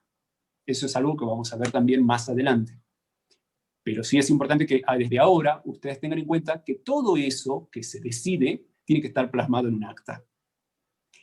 a fin de que lo mismo pueda producir efectos, que después ninguno de los socios pueda oponerse, que ninguno de los socios plantee nulidades u oposiciones. Es importante que toda decisión social sea establecida y sea plasmada en un acta. En esa acta, los socios deciden cambiar. Sí, disculpo. Sí. Julieta habla, ahí prendo. Sí, Julieta. Cuando usted habla de acta, ¿es diferente a una reunión de socios o el gerente y el socio, digamos, que comunique ahí en asamblea que se va a cambiar la denominación? O sea, una vez que lo decida el gerente, hace conocer por acta nada más. El acta, ya vamos a compartir en la clase, cuando hagamos referencia a asambleas, vamos a hablar de actas. El acta es un documento, ¿sí? Es un documento, es un instrumento privado. Ahí tendrían que volver ustedes al primer año. ¿Recuerdan cuando hablaban de instrumentos públicos y privados? El acta se encuentra dentro de lo que sería un instrumento privado si no tiene la certificación de un oficial público o de un escribano. El acta es un instrumento que se hace por escrito. Hoy, la resolución 1001 y la situación de emergencia y la actualidad en la cual vivimos, se permite que el acta sea redactada de manera digital. O sea, que esté en un documento PDF o que esté en un documento Word y que todos consientan y firmen la misma. Pero el acta es donde se viene a volcar la discusión, la conversación y la decisión final de la asamblea de socios. El acta puede ser de una asamblea del directorio también. La profesora también recién dijo que tenemos que pensar en la teoría del órgano. Cuando hablamos de sociedades o de personas jurídicas, nosotros hablamos de órgano. Del directorio, del órgano de administración, del órgano de representación, del órgano de fiscalización.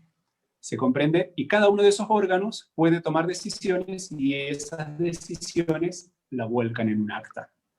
Por eso habrá tantos libros como tantas reuniones o tantos tipos se hayan organizado. Todo eso, ¿dónde está determinado? En el estatuto. Al momento que los socios crean el estatuto, determinan cómo es la forma de organización y en esa forma de organización establecen cómo va a ser el llevado, en este caso, de los registros.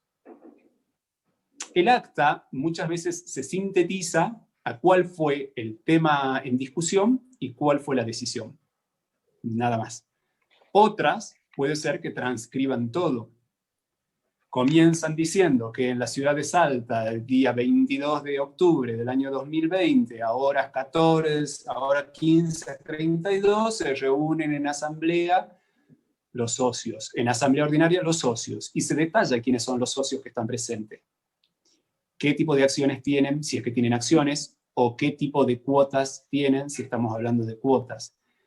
Y después se pone el tema en discusión y después se transcribe el uso de palabra de cada uno de los socios, qué dijo cada uno, qué se votó, y ahí se decide. En este caso, todo esto que acabo de decir no aparece en este modelo.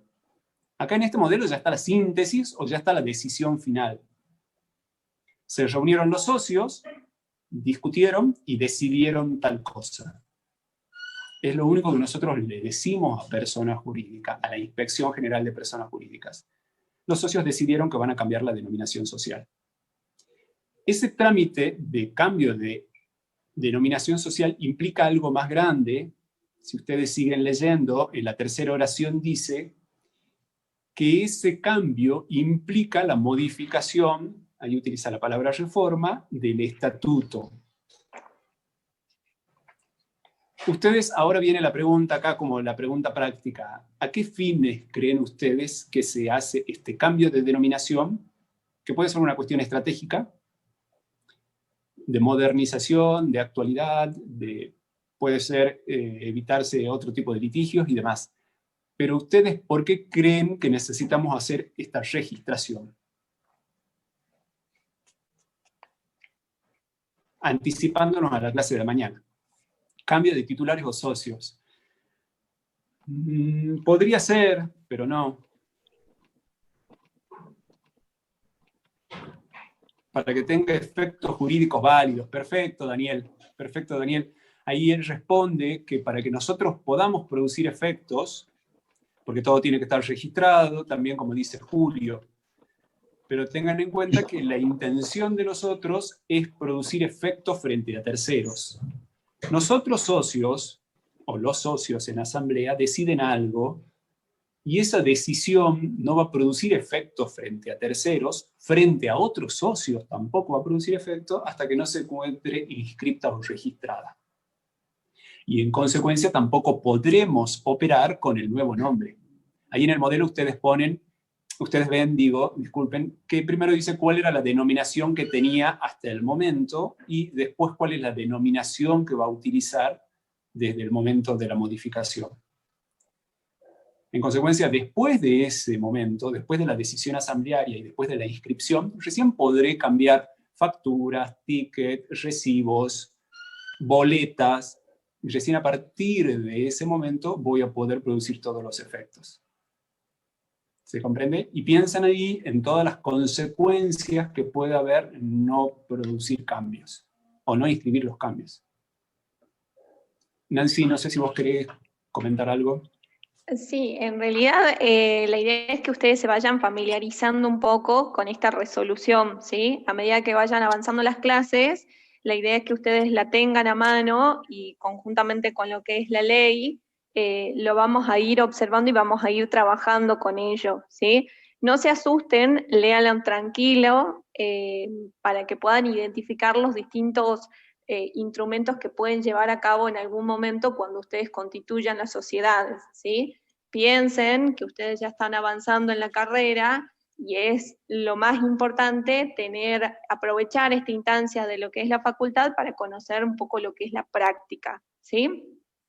La doctora Guadalupe hizo bastante referencia a lo que es en sí los requisitos no tipificantes de lo que es las sociedades en este caso, y se remitió y lo puso ahí a lo que es la filmina, a lo que son los 4 elementos o requisitos, bien decirlos.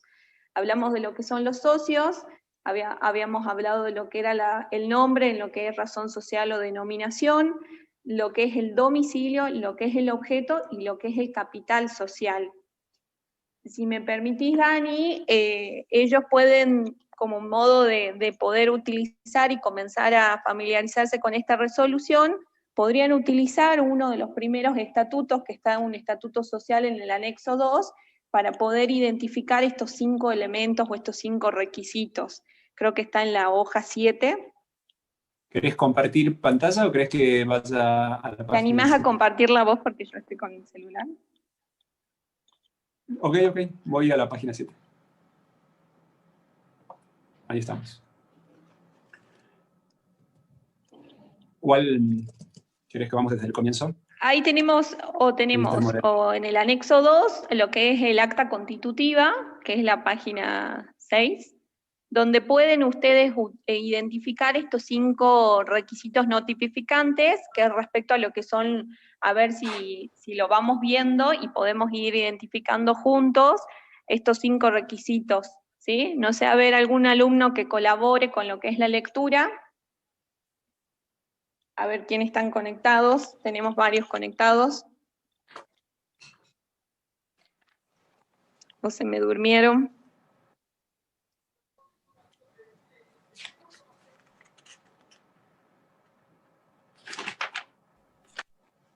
Hola. Bueno, yo leo. Perfecto. Modelo contrato de constitución de denominación. Punto, ¿no? Esto suma punto para el coloquio, sobre todo. Bueno, todos leemos entonces. Bien. ¿Cómo es tu nombre? Y si podés comenzar, por favor. Belén. No prendo la cámara porque tengo que estar muy cerca de la pantalla y bueno. Modelo contrato de constitución de denominación social SRL. Acta constitutiva. Dato de los socios.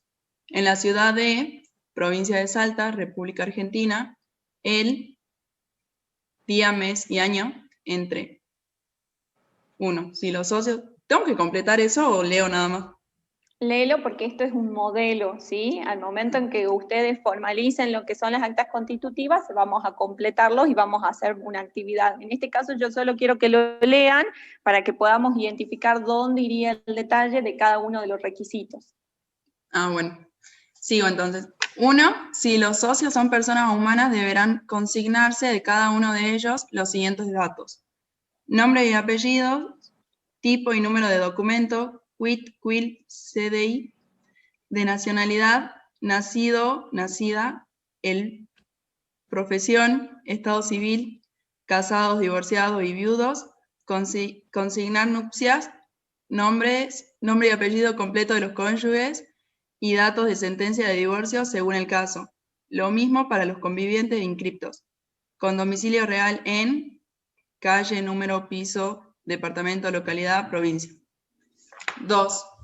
Si los socios son personas jurídicas, se deberán consignarse de cada una de ellas los siguientes datos: denominación, quit, datos que individualicen su inscripción, fecha, número, registro público donde fue inscripta, sede social, calle, número, piso, departamento, ciudad y domicilio en la provincia de, representada por el señor, nombre, apellido, DNI o quil, del gerente, presidente, representante legal en su carácter de, indicar carácter de gerente, presidente, representante legal en que actúa, quienes resuelven constituir una sociedad de responsabilidad limitada, la que se regirá por el estatuto que se transcribe a continuación de la presente acta constitutiva.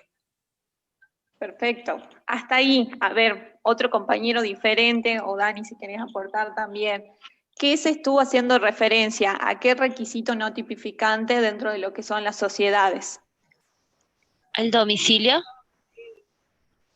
No. A los socios. A ver, a los socios, ¿sí? Primer requisito, cualquiera de los dos, ya sean personas humanas, los socios, o personas jurídicas, lo que está describiendo básicamente son todos los datos, todos ellos referidos a lo que es los socios, ¿sí? ¿Lo pudieron identificar?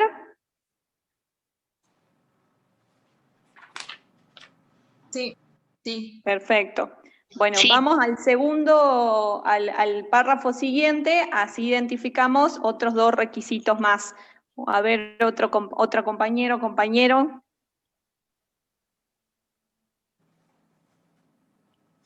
O Dani, o yo. Profe, buenas tardes. Sí, ¿cómo es tu nombre?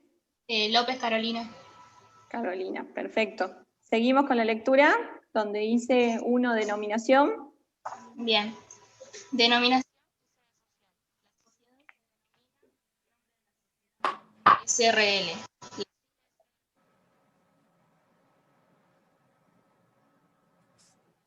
Se te corta el audio. Perdón.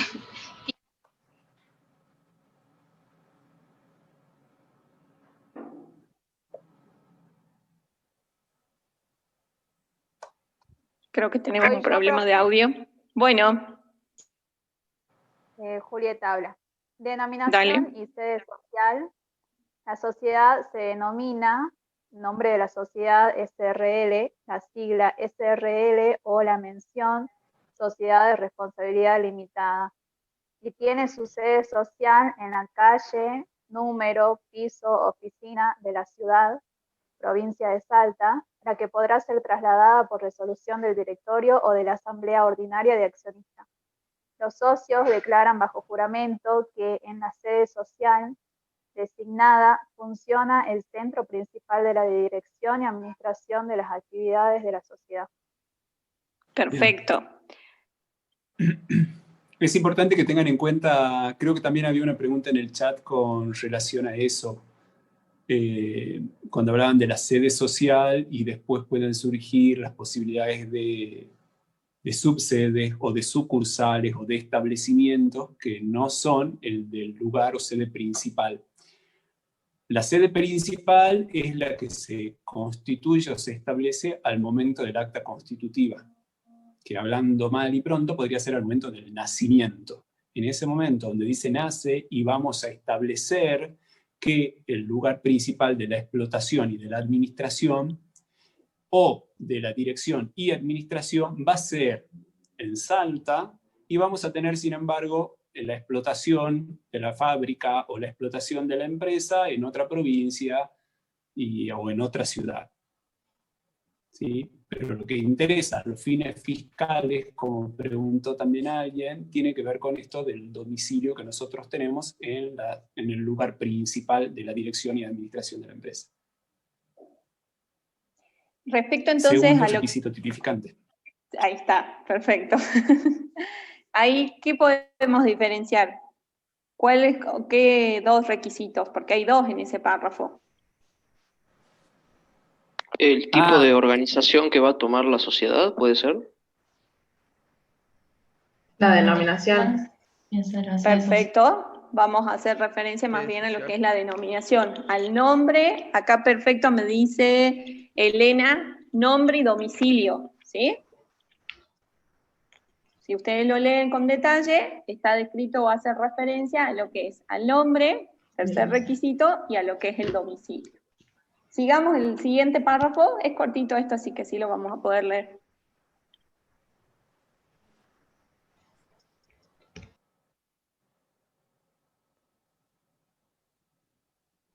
Cristian de los Ríos estaba por ahí. ¿No quiere sumar puntos para... Hola, profe. ¿Se me escucha? Sí. Sí, ¿qué tal, señor? Todo bien. Leo el punto 2, suscripción e integración del capital social. Por favor. Sí. Bueno, suscripción e integración del capital social. El capital social suscrito es de pesos, monto en número y en letras, representado por cantidad en número y letras de cuotas. Eso es todo. ¿Sigo? Seguimos, a ver si ahí lo... Después dice resolución número 1001, Subsecretaría de Inspección General de Personas Jurídicas. Sigue, perdón. Sigue de cuotas párrafo, sociales, sí. El capital se suscribe en su totalidad en este acto de acuerdo al siguiente detalle. Socio suscribe cantidad en número y letras de cuotas y el socio suscribe cantidad en número y letras de cuotas e integran en este acto el 25% en dinero en efectivo y el saldo en plazo de 2 años computados a partir de la suscripción del presente. En la oportunidad en que lo requiera la gerencia, si la integración fuera en bienes, integrado totalmente en bienes que se consignan en el inventario acompañado. ¿Sigo? Hacemos una pausa ahí. ¿Y qué requisito tenemos acá entonces? El patrimonio. El capital suscripto y cómo se dividirían las cuotas y la cantidad, que sería el 25% de efectivo y el saldo en 2 años a computar. Mucha información, perfecto. Pero tenemos el capital, ¿sí? Entonces, lo que nosotros queremos que ustedes vayan identificando con estos modelos, si bien es un modelo del cual vamos a después trabajar y hacer una actividad para que ustedes se animen a llenarlos, a tener un poco de creatividad, es que se identifican acá lo que son los requisitos no tipificantes de lo que son las sociedades, ¿sí? Es importante que ustedes los identifiquen porque hacen a que se constituya el acto, por ende, valga la redundancia, el acto constitutivo de lo que es la sociedad. ¿Qué falta? Habíamos dicho que eran 5 los requisitos. Se hablaba del socio, se hablaba del nombre, que era la denominación o la razón social, se hablaba del domicilio, se hablaba del capital social, ¿y qué nos falta? El objeto. Si vuelven, el objeto. Perfecto, ¿sí? Quiero que ustedes entiendan y comprendan y estudien y lean respecto a esos 5 requisitos que después en las clases lo vamos a ampliar, pero es necesario que ustedes lo identifiquen tanto en los modelos y lo comprendan. El tema del domicilio, tal cual lo explicó el doctor Mancilla, ya lo entendieron, el tema de lo que es diferente domicilio, diferente de lo que es la sede social. La doctora Guadalupe habló de lo que es el domicilio, porque esto ya toda esta cuestión ya se había dado una respuesta con un caso jurisprudencial, que es el caso Quilpe, en donde el domicilio hace referencia directamente a lo que es la jurisdicción, ¿sí? Provincia de Salta. La sede social es diferente porque básicamente es donde se desarrolla la actividad, ¿sí? Calle Buenos Aires en 1999. Son diferentes y es el domicilio el que lo vamos a encontrar en el estatuto, en el acta constitutiva. Doctor Mancilla, no sé si querés aportar algo más. Hay una aclaración con relación a un comentario en el chat que alguien puso patrimonio igual capital. Son cosas diferentes que la vamos a ir retrabajando y la vamos a ir desarrollando en las próximas clases, pero también, como lo dijo la profesora Villagrán, ustedes tienen que tener en cuenta que cuando hablamos de patrimonio es totalmente diferente del concepto patrimonio que tienen ustedes como contadores, sino que aquí hablamos de patrimonio como un concepto jurídico, ¿sí? Y dentro de ese patrimonio nosotros tenemos el capital social como un pasivo. Eso lo vamos a desarrollar en las próximas clases. En la próxima semana con la profesora Zafar, ahí vamos a entrar en detalle con relación a eso, y después cuando hagamos un taller con relación a aporte, más aún. Pero para que ustedes vayan teniendo en cuenta cómo tienen que distinguir el patrimonio. Sí, exacto, patrimonio de derecho 1, y ahora lo que le tenemos que sumar a ese concepto que teníamos es el concepto de capital social. La duración es una fecha exacta, pregunta Facundo, puede ser, la mayoría de los actos constitutivos determinan el plazo en 99 años. Eso es algo, pero no es un elemento tipificante. Lo que nosotros vimos hasta acá, cuáles son los requisitos o elementos tipificantes que tienen que estar sí o sí para que podamos hablar de una persona jurídica, de una sociedad en este caso. No sé, hay preguntas ahí. Nancy, no sé si vos querés agregar algo. Para mí creo que sí, acá dice que acá. Sí, por error de tipeo puede variar el importe en letra y número, ¿qué pasaría? Bueno, eso ya lo vamos a ver, pero siempre importa lo que está en letra, ¿sí? Eso también, volver a derecho privado, acuérdense de lo que eran las letras de cambio, los pagaré. Lo vamos a ver, no se asusten. La idea de esta primera clase, yo sí les recomiendo que repasen, están subidas lo que son las diapositivas de la doctora Villagrán, son muy claritas como una guía para que ustedes tengan y comiencen a leer un poco lo que son los materiales de estudio, ¿sí? Y respecto a lo que son las resoluciones y la ley, comenzar a familiarizarse con la misma, no le tengan miedo, son artículos muy claritos y vamos a ir viéndolos a lo largo de cada clase también, ¿sí? Pero una recomendación, no acumulen todo al final, porque la idea es que vayan avanzando al ritmo de nosotros para que los podamos ayudar, ¿sí? Tema asistencia, tema de lo que es viernes, eso, acuérdense que ya lo vamos a evaluar, no se preocupen, por lo menos mañana dijo la doctora Villagrán que no se va a tomar asistencia, y que la clase igualmente se va a grabar por el tema de lo que es la materia que les choca a ustedes, así que ya lo vamos a evaluar a eso, ¿sí? Pero en principio martes y jueves, en ese horario se quedan lo que son las clases. Cualquier problema... Sí. Una pregunta. ¿Las clases van a seguir en este horario, o sea, de 2 a 4? Sí. ¿O pueden variar más adelante? No, en principio la idea es que queden en este horario para que ustedes también se organicen, y esto sería el horario incluso de las clases que hubieran sido presencial, ¿sí? Claro, para cambiar mi comisión con otra materia que me choca. Bueno, cualquier dificultad, cualquier problema de conexión, cualquier cosa, ustedes nos lo manifiestan en la plataforma. La idea es que estamos todos juntos en esto de las nuevas modalidades, y la idea también es tratar de que todos juntos nos ayudemos y avanzar con el estudio de la materia, ¿sí? Dani, no sé si querés... Disculpe. La dinámica de la clase entonces va a ser así, teoría y después práctica con ustedes en la misma clase, ¿o es que va a haber un día específico para la práctica? Lo vamos a ir viendo. Sí, toma la palabra, Dani. Programamos nosotros clases dinámicas. La intención es una materia netamente teórica, pero que tiene mucho de práctica al momento de realizarlo. Nosotros podríamos entrar con la ley e ir poniendo artículo por artículo y explicar cada uno de los artículos. Hay temas en los cuales sí se puede hacer porque es sencillo, y hay otros temas en los cuales es más difícil o exige otro tipo de explicación, y esa explicación va a ser práctica, así como lo que acabamos de hacer.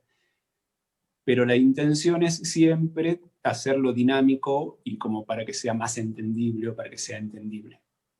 Buenísimo. Lo que había preguntado con relación a las clases son los días martes y jueves. Nosotros comenzamos hoy jueves, pero en la próxima clase, como obligatoria, eso entre comillas que quede claro, es el próximo martes, ¿sí? Los días martes y jueves son nuestros días de clase. Y los días viernes serían clases de consulta para realizar actividades prácticas. Hay unas preguntas con relación a la calificación de los trabajos prácticos. Los trabajos prácticos, algunos pueden ser cuestionarios evaluativos, y esos cuestionarios evaluativos siempre se exige una calificación de 7 o mayor a 7 para la promoción.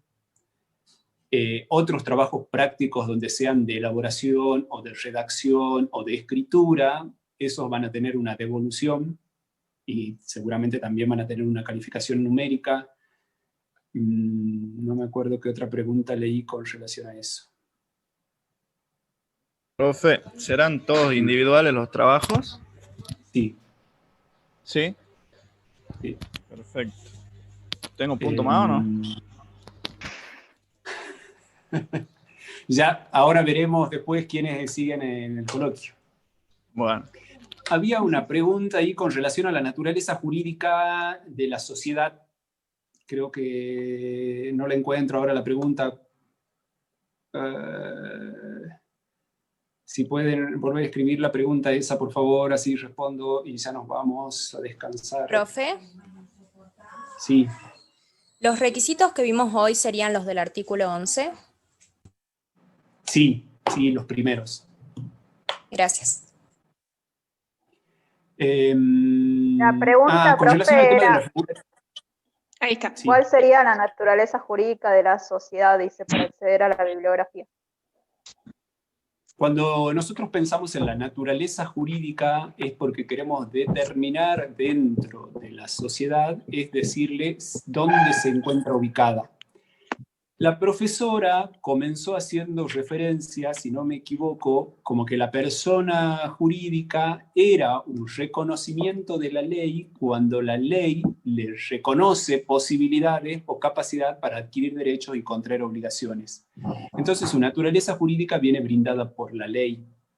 Su naturaleza jurídica es la de ser una persona ideal que al no existir de manera material, su existencia está en la voluntad de los socios. Ahí tienen que relacionarlo de nuevo con el acta constitutiva o con la manifestación de voluntad unilateral si es una persona jurídica unipersonal.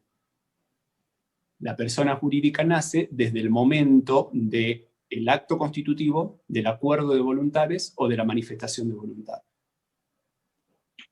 No sé si queda claro. Cuando ustedes hablen de persona jurídica, de naturaleza de la sociedad, ustedes van a hacer referencia a la persona jurídica y cómo la regula el Código Civil a la persona jurídica, desde cuándo nace y por qué existe. Hay dos teorías que tendrían que ver con una teoría de negatoria, que es la que le viene a negar personalidad y dice que la sociedad no es persona, sino que en realidad toma prestada la personalidad de los socios. Hay otras teorías, que son las teorías que tienen que ver con la ficción de la persona jurídica, y que sí le reconocen personalidad desde el momento mismo que el Código Civil y Comercial, o sea la ley, les reconoce capacidad. ¿Sí? Entonces la naturaleza jurídica es que sí es una persona, es lo que ustedes tienen que decir, pero que es una persona jurídica. Algo que preguntaron con relación al tema de la promoción. Ustedes consulten, está en la... Yo recién cuando preguntaron le entré a verlo.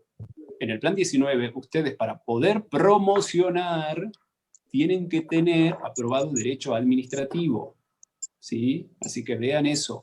Si son plan 2003, para promocionar quizás necesiten tener aprobado únicamente derecho privado. ¿Profe, tienen fecha del parcial de la promoción? Marzo del otro año. Ajá. Uf. Tiempo. Tiempo. Muy bien. Gracias, Jennifer. ¿Jennifer fue la que lo dijo? Sí. Muy bien, Jennifer. Gracias por recordarlo. Steffi Foundes. Steffi es su nombre. ¿Así está inscripta? Estefanía. Ah, bien. Sería muy importante eso que dijo Nancy hace un rato, que estén todos con su nombre completo para que cuando nosotros hagamos el control de asistencia sea con el nombre que aparece en el acta del SIU. Sí, voy a tratar de modificarlo. Pasa que no me deja hacerme como un usuario y me tengo que vincular con el Face. Ok, comprendo. Bueno, Cuando vas a participantes, podés apretar tu nombre y ahí creo que lo que puedes cambiar. Ah, bien, a ver. Sí, ahí en estado, creo que aparece como estado, si no me equivoco. Hay 3 puntitos, cuando abrís los 3 puntitos dice renombrar, ahí tenés que cambiar el nombre. Ahí, perfecto. Para no agotarlos y para no agotarnos, vamos a tratar de compartir material nosotros de lo que tenemos en PDF. Hay una cuestión que se llama derecho de autor, hay algo que se reconoce como el copyright, que no correspondería que nosotros estemos compartiendo bibliografía o libros de autores que están materializados y por los cuales hay que pagar.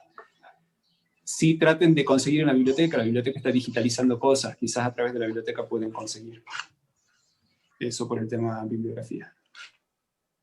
Nancy, todo suyo el cierre. Nada, para cerrar, artículo 11, acuérdense de lo que es la ley, son varios, son 9 incisos, nosotros en este caso solo vimos 5, y no se preocupen, vamos a ampliar un poquito más todo lo que son los requisitos esenciales, ¿sí? Nada, descansen y bueno, nos vemos mañana en la clase de la escribana. Buenas tardes. Buenas tardes, chicos. Buenas tardes. Tarde, profesor, hasta luego. Buenas tardes, profe, hasta luego.